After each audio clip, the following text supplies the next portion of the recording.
Hey everyone, welcome back to Dissecting Disney. I'm Hunter Burnett. I'm Noah Powell, and this is episode 2. Episode 2. It's good to be back. Oh man, it feels great. I missed the booth. I missed recording And this extravagant booth we have. Going on. the Peacock it's really just a beautiful setting. No, and we're not selling them. the Peacock is It's not for definitely sale. not for sale. We got a lot of requests. It A is lot of praise for the Peacock. it's really but, a priceless piece. It is. It truly Yeah. is. But at this time, we wanted to go with something a little bit different from Cinderella. A DCOM. DCOM. For those of you who don't know what a DCOM is, it's a Disney Channel original movie. That's all the cool kids say, and that's what we're going to say. Yes. So we went with Full Court Miracle, done in 2003. That's right. Not animated. This is live acting This right is here. wonderful acting. Wonderful acting. I do have to say, I've never been a fan of movies or TV shows with kids as the protagonists or as like the main characters. Wow, that's two weeks in a row you've thrown that word around. Yeah. I think it's Is that gonna be a weekly word? It might be. It might be. I mean, you gotta have it in there somewhere, right? You gotta at least have to look like we know what we're talking about. But gosh, there were a lot of kids as the main characters. Yeah, and not great. That's for sure. Yeah, we're not into rating movies here, but if we were, I would not give this a high rating. And the acting in it, I would not give a high rating. Yeah, really, just the whole thing. I gotta say, the storyline though could have been good. If it was done right, it could have been done. Maybe. Yeah, I don't know. Or whatever. I think you should still see it. It's I think it is considered a classic. Yeah, it is a classic. But first, for anybody who hasn't seen it, we'll dive into the plot. We'll make it quick here. Basically, it starts out with a kid, Alex Slotsky. Slotsky. They call him Schlotz. He is a Jewish kid. Orthodox Jew. Yeah. And in Philadelphia. Yeah, in Philly. He goes to the Philadelphia Hebrew Academy, and he's on their basketball team. He's the star player on the basketball team. The problem is the basketball team hasn't won in 2 years. They're pretty bad. Yeah, they're not good in the slightest bit. But Alex, man, he loves basketball. He does. He really loves basketball, and he decides that we need a change, and goes to the basketball park where I guess they play basketball regularly, and looks over to the court, across the way, and sees a gentleman there who is balling out, as the kids say. Balling out, and Alex is, I think to preface this, they were in class, in Jewish history class. That's right. And their rabbi was teaching them about Judah Maccabee and the story of how Judah Maccabee was this kind of hero for Israel and helped them fight off, I don't know what army they were fighting, but Probably Romans. They looked like Romans, Yeah, it was yes. probably the Romans. And Alex sees this guy, and he's thinking, could this be our Judah Maccabee? Judah Maccabee. And then looks on his license plate. Yeah. Well, first of all, he goes over there. He tries to get this guy to coach them. Yeah, he tries to get his name, and the What do you guy think of that? is not having it and decides to leave. Mm-hmm. And as he's driving away, Alex gets his license plate, and it says JM 165. 165. And For those of you that don't know, JM, the initials of Judah Maccabee, 165 was the year that this battle happened, right. 165 BC.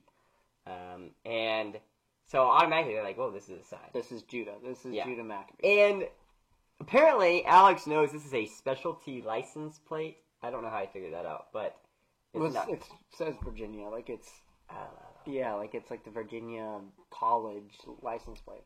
So he looks up. It says it's a Virginia plate, so he looks up. Virginia license plates. Basketball, yeah. And he doesn't look up license plate. He looks up Virginia basketball. Clearly, I did not. I was just intrigued. He doesn't have access to the state's license plate database or anything. I thought this guy... He's just a kid. I thought this guy was literally looking... I was like, just what is happening? Okay. And he looks up the Virginia basketball roster, and he finds the pictures, and he sees a guy who is the guy from the court. Yeah. And it's Lamont Carr. Yep, Lamont Carr. And Lamont was a point guard at Virginia, and he balled out. He balled out there. He went to a Continental Basketball League after that. Not the NBA. But in the Continental League, he averaged 27 points, 10 rebounds, 10 assists. That guy was averaging a triple-double. But then... I can do that in my sleep. Yeah. Why aren't you doing it right now? I want to put my brain to use, not my body. I like that. I like that. You would be on the side of Alex's mom. We'll get there. We'll get there. And so, I mean, you know, the more Alex finds out about Lamont, the more he thinks that this could be, you know, a Judah Maccabee-like figure, or like the ghost of Judah Maccabee, as some of Alex's teammates think. And so he starts paying Lamont to be their coach, $20 per hour, I guess. And so Lamont's coaching him up, and really it's just conditioning. Well, really, I think it's 40, because I think he says he gives 20 up front and 20 after. Yeah. So I don't know, a bad gig. $40 per hour. I mean, seriously, that's insane. And I don't know where this kid's getting his money from. Yeah. Well, I know at one point he sells his Dr. J basketball card. He sells. They were selling coffee, raising money. Yeah. Basically, they're helping this guy out, not only, you know, to coach them, but also his van breaks down, and eventually they find out that Lamont lives in a van down by the river. He's homeless, and when his van breaks down, that's his only, you know, is his home, his form of transportation, right. And so they raise money selling the coffee to help Lamont fix his van and also stay as their coach. And so Lamont is coaching them up. He's getting them ready for this tournament. And 2 days before the tournament starts, you know, something happens. He gets the call from the 76ers. Gets the Lamont... Philadelphia 76ers. Call him up. Yeah. Someone got hurt. And I guess they would rather call up a random guy that has never played in the NBA over, like, you know, someone in their D-League. So, I don't know. Make a lot of sense. I don't know. But Lamont gets his 10-day contract. A 10-day contract. And, you know, he tells the team, he's like, hey, guys, I got my dream, my offer. I got a 10-day contract with the Sixers. And the team's like, bro, you're ditching us? Yeah. I was shocked by that, honestly. This guy gets a chance to play in the NBA, and you're upset because he doesn't want to coach a team who's never won a game in 2 years? And he's not getting paid much to do it. In some tournament that we don't even know what the league is. No idea. They just... I think it's called the Liberty Tournament. Yeah, but like what other schools are they playing? Yeah, I don't know. We get their names. We get Warriors, the Warriors, Hawks, Stars. I mean, the generic team names that you would expect. And okay, so you know, Lamont leaves them, but you know, they are gonna come together and still win these games. And so they get into the tournament. They win the first game.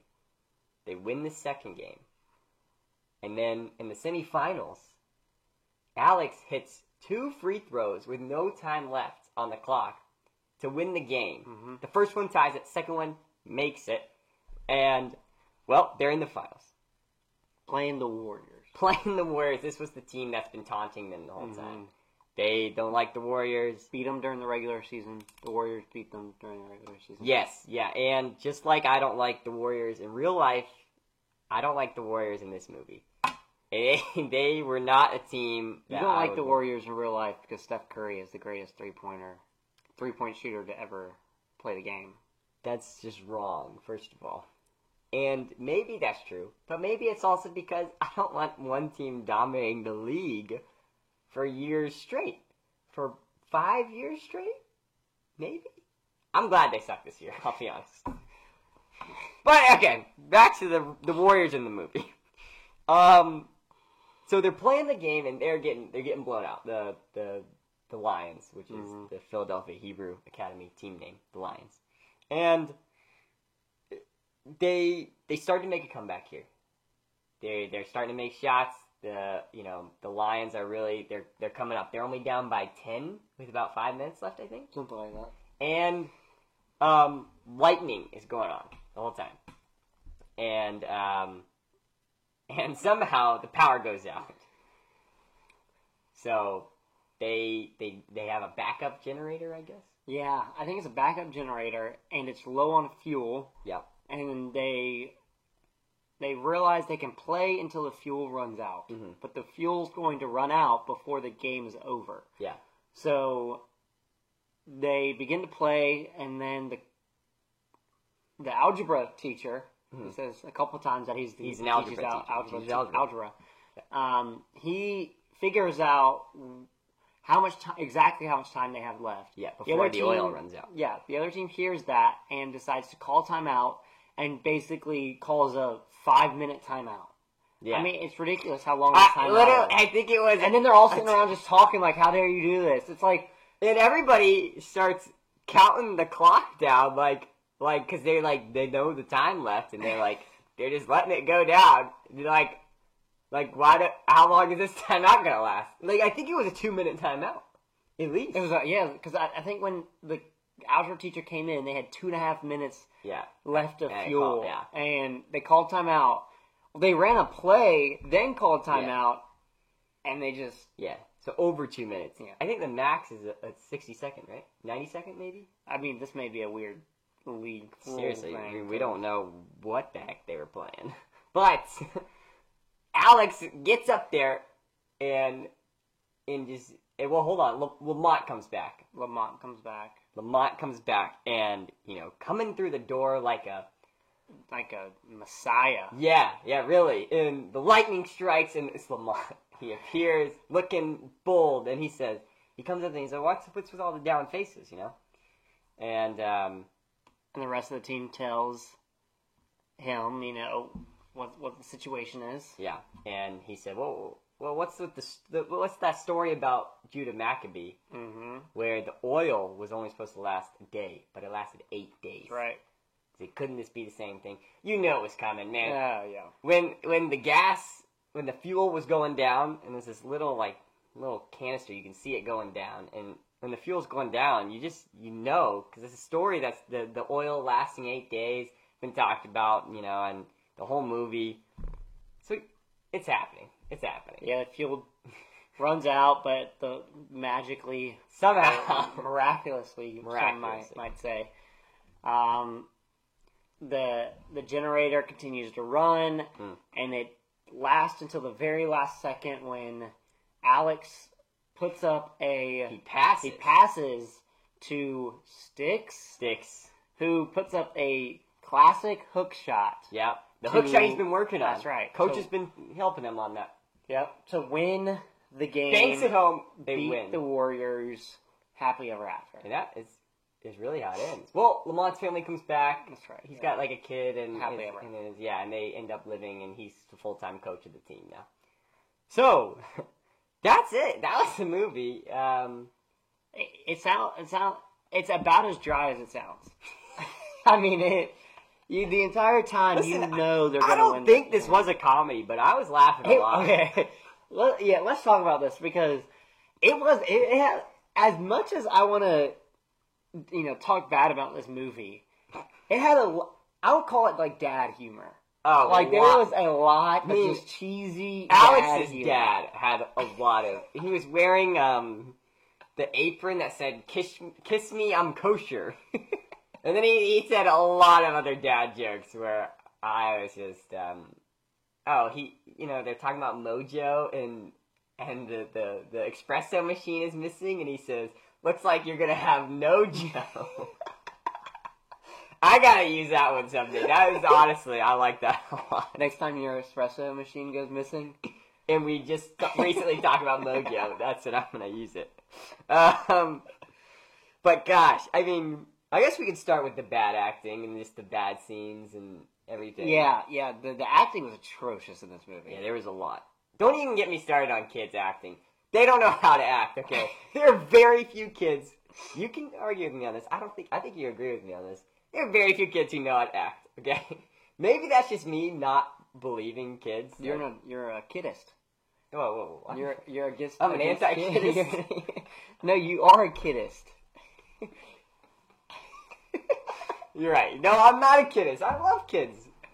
I don't want to make that sound. Okay. I think, no, kids are great. I just don't like kids acting. Just be themselves. Not act in movies. That's what I think.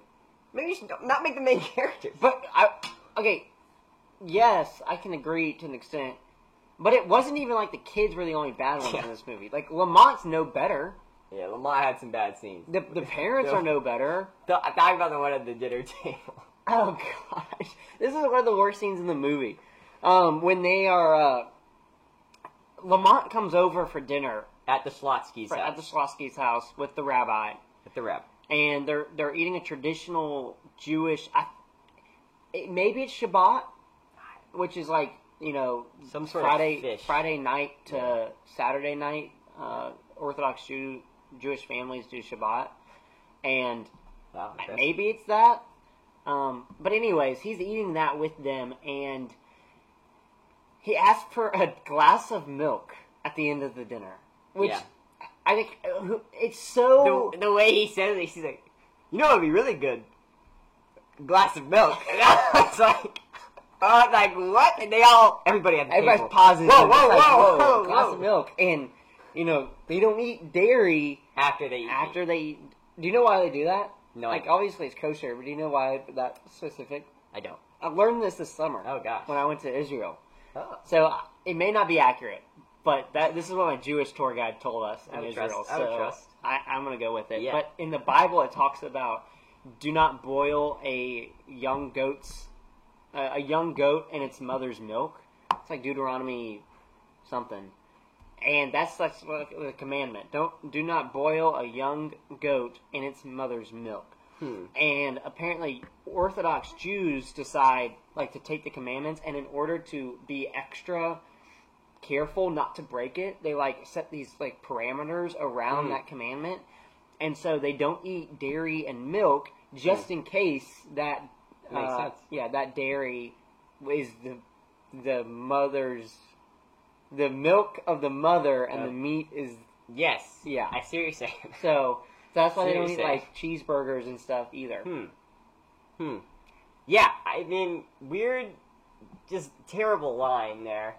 You didn't have to throw that in there. It was solely to get the kosher thing in there. Yeah. Which brings up the Jewish stereotypes in this movie are unreal. Yeah, there's a lot. First of all, his mom is a doctor.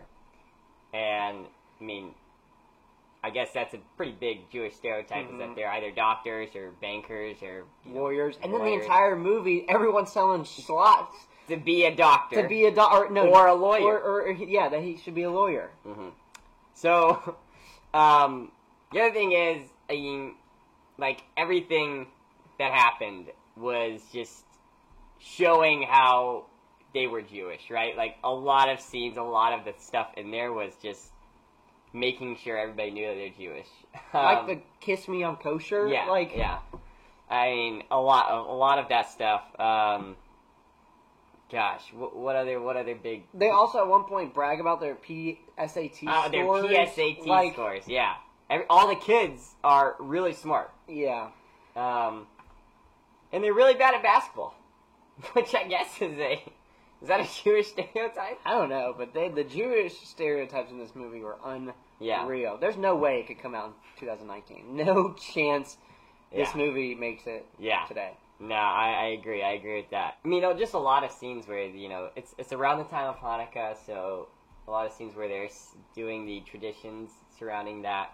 So that was a big part of the movie, their Jewish heritage.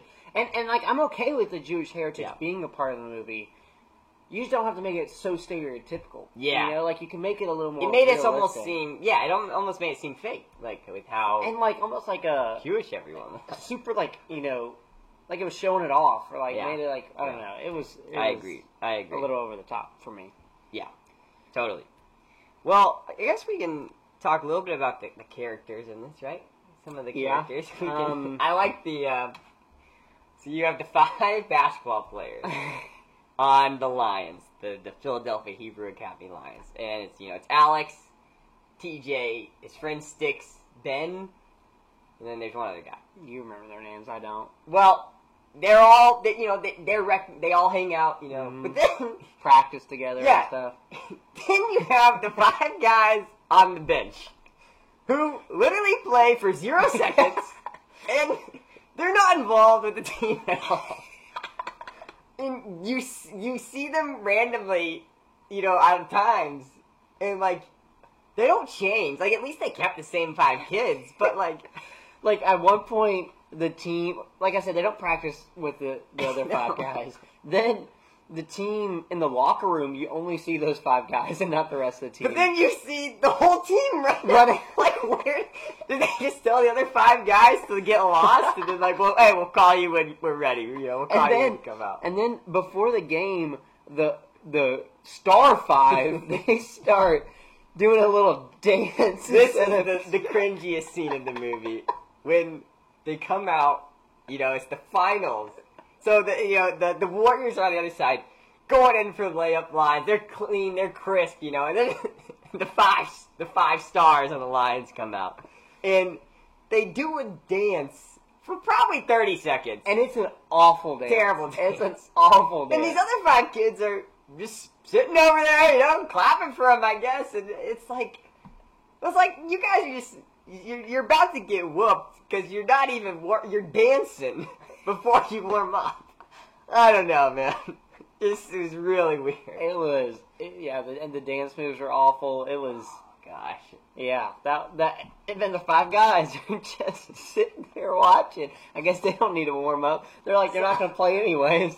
Don't get involved in the dance. So I guess next we could talk about Alex's mom. His mom was totally against Alex playing basketball. She was the one who wanted him to be the doctor. Yeah, I am on her side here. Like, I'm definitely on her side because, like, she's the only realistic one in this movie. He's a 5'8", or not even 5 foot, 5 foot flat, unathletic kid. He's not making it to the NBA, and she's the only one realistic enough to say, "Hey, bud, let's think of another career." He's the star on the Philadelphia Hebrew Academy Lions, and you're saying he's got no shot at the NBA? No shot. Who are you? Zero shot.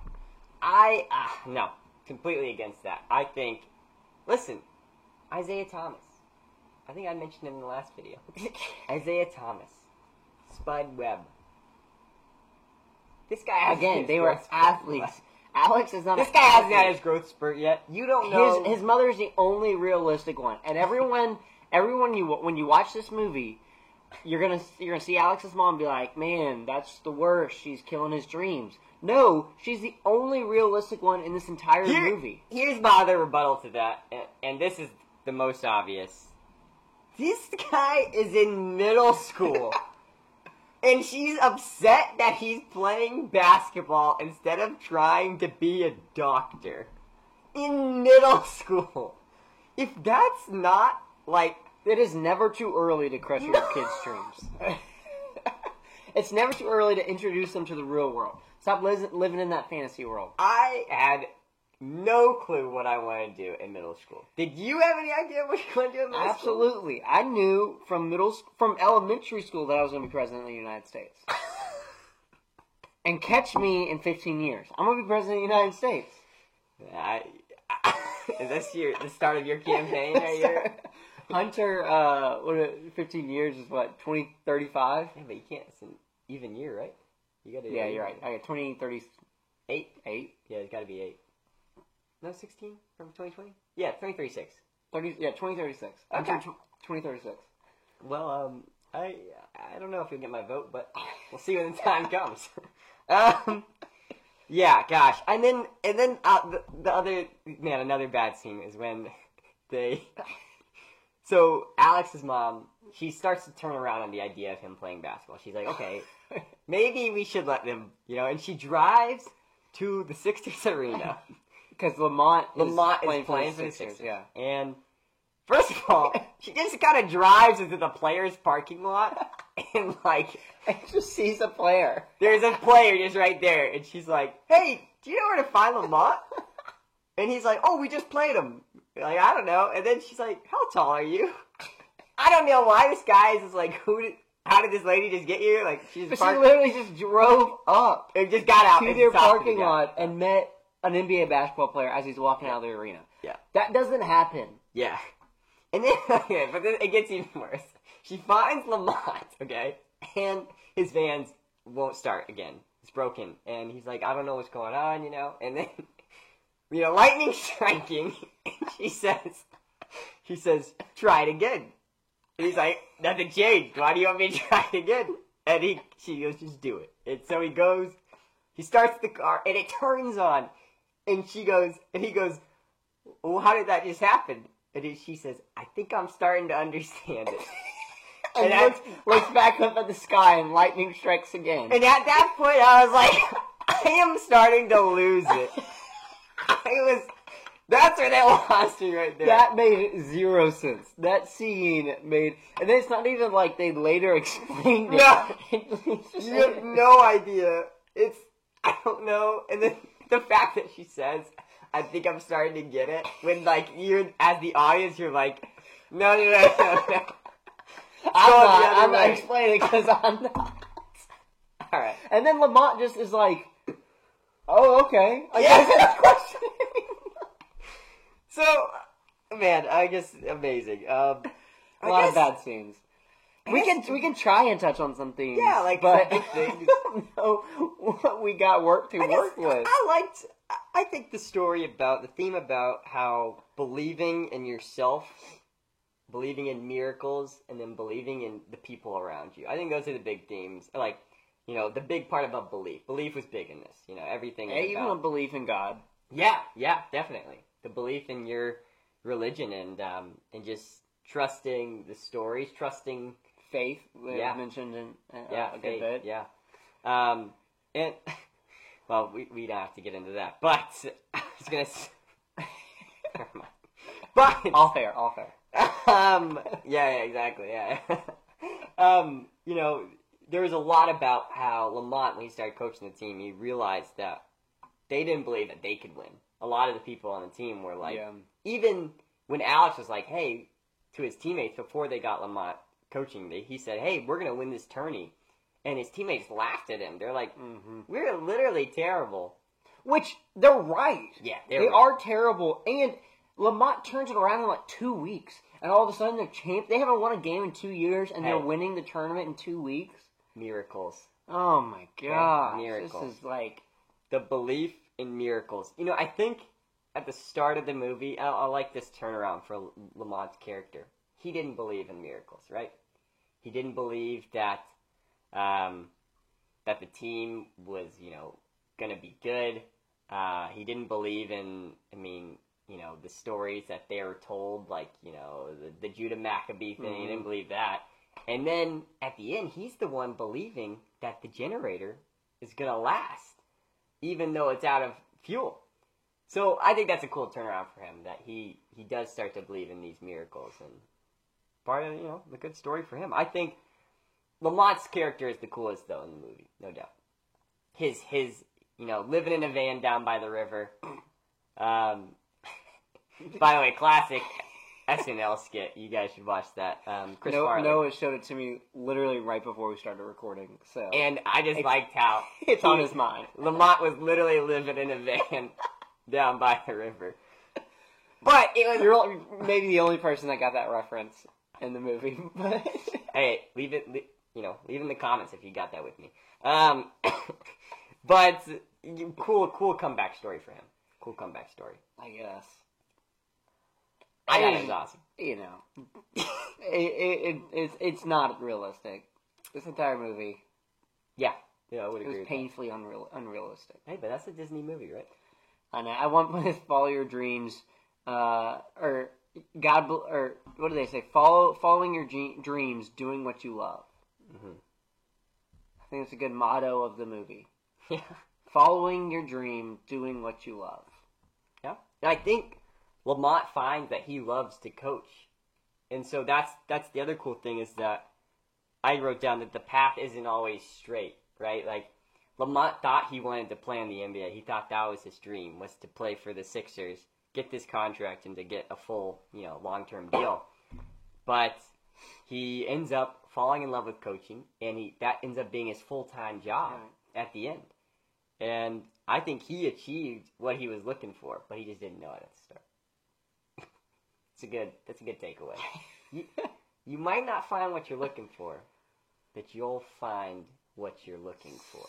Something. I liked mine better. You might not find what you're looking for, but you'll find what you're looking for. That makes about as much sense as this movie did, so... That would be a perfect line in it, right? I could see the rabbi saying that to Alex. Rabbi Lewis. That was his name? Yeah, Lewis. Yeah. He was an awesome guy, though. Yeah, he was cool. I liked him. Yeah.